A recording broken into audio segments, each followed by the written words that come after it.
Psychological pressure is a very common thing that I see a lot of students are suffering from, and then quite a few of them I've seen them ultimately cracking under the pressure of various types of psychological.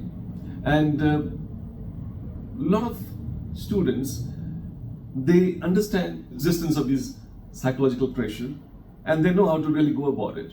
I would like to identify 5 exclusive pressure which the students have been coming back to me and telling and requesting me to give some advices. If you have any one of these pressures, I would like you to take the hint that I am giving you, not as a psychologist, but as a person who has been exposed to these kind of problems for a long time. One pressure which the students feel is of imposter syndrome. They quite often feel, हमसे नहीं हो सकता है.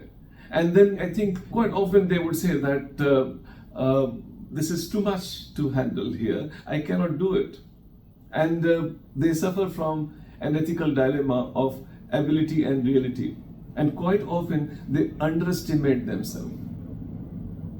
If you underestimate yourself, I suppose you quite often are suffering from this problem. I suppose you look at your achievements, things that you have already achieved.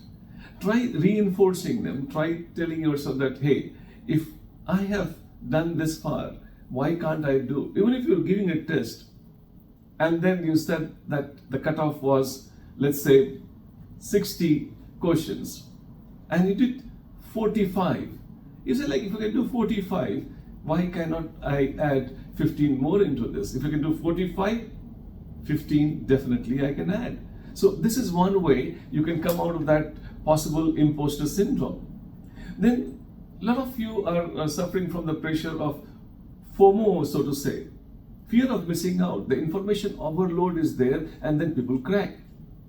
So I suppose when you have got informations have become so easy and accessible, you tend to be overloading with yourself, with your information. I would like to suggest, know your temporal potential. Like in this time, this much can be done. Within this time, only this much can be done.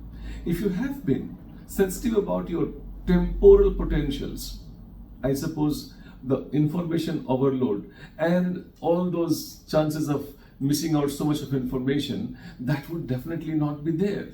I think another thing I find among students, third one, is performance anxiety.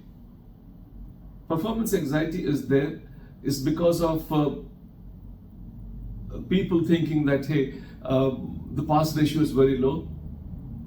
The expectation from my family, my friend, my peer group is so high.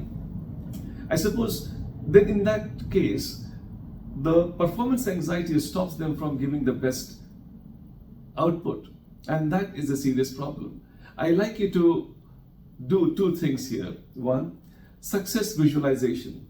Close your eyes and think about how it would ultimately flower when you have got your name amongst the successful candidates appearing. Second, meditation really helps here. Mindful meditation, mindfulness, that really works. So performance anxiety goes down if you do meditation and also success visualization. Fourth psychological pressure I find amongst students, and it's very common, they burn out. They burn out very fast. The thing overwhelms them so much. They feel that all those comparisons, or comparison bias they call it, the constant comparison, hey, somebody else is ahead of me in that, or probably you find that, hey, somebody is ahead of me in that, somebody is ahead of me in that. So in that case, what happens? You are comparing yourself with the best of 3 different people, and then quite possibly their worth is far lower than yours. Quite possibly your average is far higher than the average of all these 3. But when you compare your worst with their best, you tend to burn out. I like you to understand this. Constant comparison, and also at times long duration of preparation and then no immediate result in your hand could also be a reason for burnout. But then I suppose if you do 2 things here. One, if you break the task into small achievable thing, And do not do this constant comparison, your average with their best. And also, you should have your own efficient exhaust system. What I talk about exhaust system here is that you should know where to vent out. You should have your friend, you should have your relative, you should have a mental imagery person to whom you can talk and then speak out what you want to. And a lot of time, this exhaust that you have got, as it operates in a moving car, the exhaust basically saves you from all the negativities that may be causing burnout, and they will be all out and you'll be fresh moving towards your goal. And the fifth thing, which is also a big psychological pressure, is social isolation. A lot of people, for the civil service preparation, they always assume that I'll close my doors and then sit down and then disconnect with everybody, and then alone I'll be able to prepare for this examination. It's not like that. It's not like they lock your room and then cut off. No. I suppose I would like you to be appreciative of me time. Keep some time for yourself. Keep some time for your hobby. And I think do not get socially isolated. You should have your family time, your friend time, me time, so to say. And then they would definitely save you from the possible social isolation related, personal disconnect related problems will be over.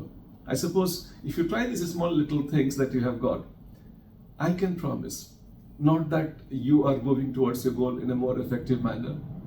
You are also staying fresh and enjoying the whole process. If you stay fresh and enjoy the whole process, I can promise your outcome will be beautiful. That's my promise.